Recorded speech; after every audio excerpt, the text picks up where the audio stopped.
Hello. I have three watches here. They're all Japanese. Two of them are Seiko. The one on the left and the one with leather band, and the one in the middle. That they're both Seiko, and the one on the right is Orient. And the reason for this video is to show you or to tell you the differences between all these three watches. And which one is best or the best to buy. Actually, which one of these will work the best for you. The one that is on the right, the Orient, is automatic, and I'll show it to you in greater detail. Okay, if I can get it here under the light.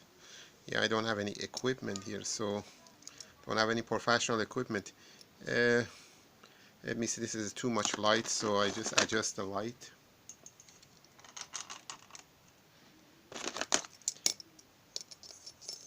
Okay, if that's still shining there.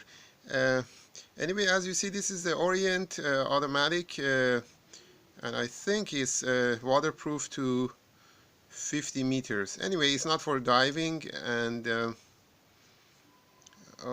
basically just for, I mean, I wash my hands, and possibly you could take a shower with it. This is over 10 years old, maybe maybe older than that. I can't remember. I bought it in the Middle East, and it's probably worth between $130, maybe $140. And it never broke till just some time ago. The band, one of the pins that was connected, this part to the band, basically broke off. I think just old. The back, as you see, it's not see-through, even though it's automatic. What they call, I think it's skeleton or see-through in the back. And I think the glass is just a normal glass, it's not sapphire glass. Pardon, I still have to adjust this light. Okay, maybe it's better now. Anyway, it has a blue face, or what they call blue dial, I think. And again, it's automatic. It's been a good watch. It's almost what they call die hard, and I think it's gonna last for another 10 or 20 years.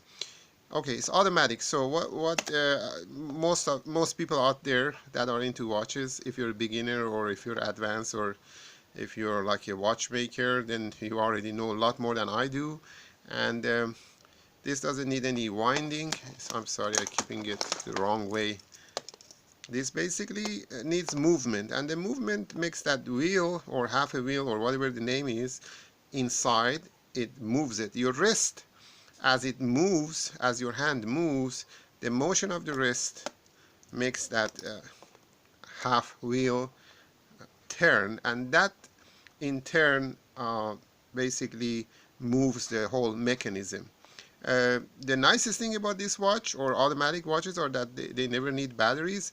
Occasionally, if you're really into timekeeping, if fraction of second or few seconds important to you, you can take it to a repair person, and they can maintain it. I was told that even a Rolex every 3 years needs that maintenance, and that maintenance is quite expensive. At any case, this has been a reliable watch till just a couple of months ago. The band, just one pin came off and broke off. Okay, then you got this Seiko. This Seiko, at a time over 25 years ago, I think I bought it from Montgomery Ward. Montgomery Ward was going out of business. This is a chronograph watch. Seiko is a Quartz, and it has also an alarm. The dial, the little dial you see down here, and I think it's visible here, that shows the current time also. But the way you adjust it for alarm, there is a here, right here, you put your nail in here and pull it out gently. And if I can do it and show it, because I'm doing it alone, it's kind of hard to show. But you pull this out little, and this second one starts moving, and then from there on the left you can adjust it anytime you want. You can adjust it, and then basically you set it for the time you want. the alarm is not loud, but if it's near your ear or near your ears, basically near your head, I think it's going to wake you up. But some people, I think they need more than that, a lot more than that. There's a calendar here, the date. I never use it. I can't even see it. But anyway, it's waterproof to 100 meters, and again is quartz, so you need to change the battery. It's a very nice watch, and the original retail was $400. I bought it on sale when Montgomery Ward over 20 years ago or so was going out of business. It's been a reliable watch. It still works. The only problem is that I think this chronograph got stuck here. I have to open it and have it cleaned. But the second hand works, the alarm works, the date works, everything's okay except what I just said about the chronograph, that when you push this in, it's that hand, that second hand has to move, and it doesn't move. Okay, the last one here, pardon. Alright, sorry about that. The last one is the most beautiful one, and I don't know if you can see it. It's gorgeous green. I got a lot of compliments on this watch. I bought it in 2011, I think, and I ordered it from a place in New York. And this place is really has good prices.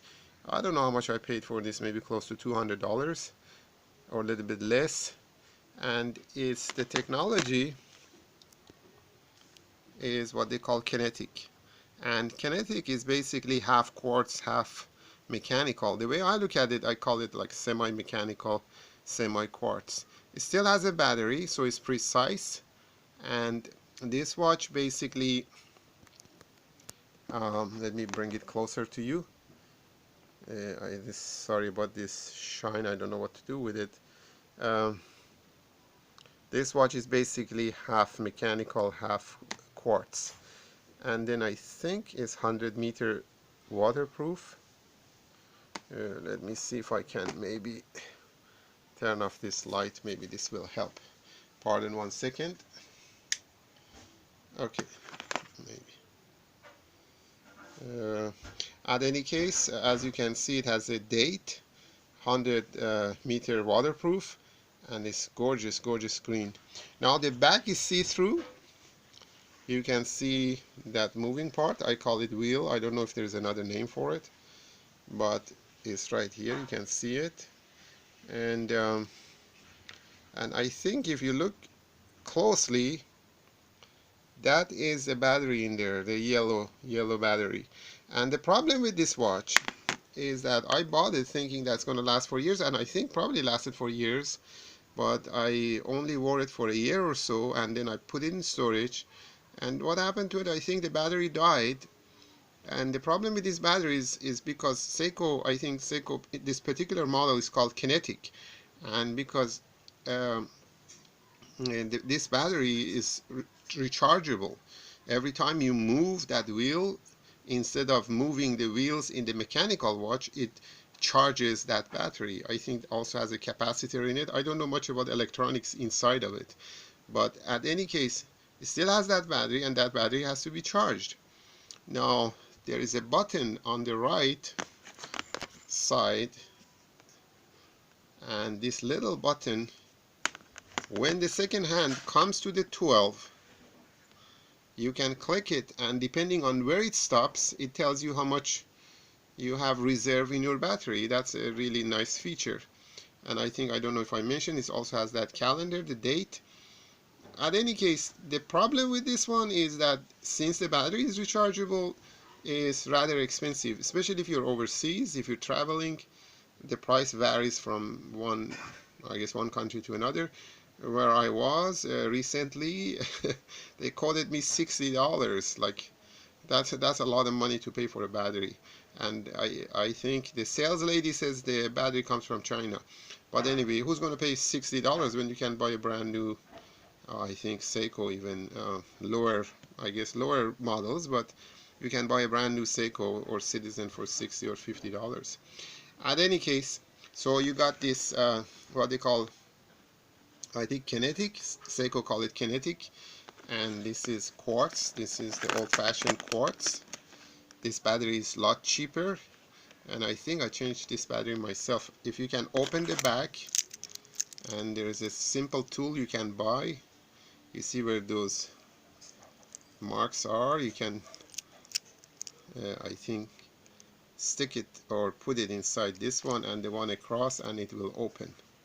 It will, you turn it and it will open the back. So it's not that difficult, and I changed it. I don't recommend changing the battery yourself, because on another watch, though it was a Chinese watch, I messed up the dial, and I have to take it to the repairman.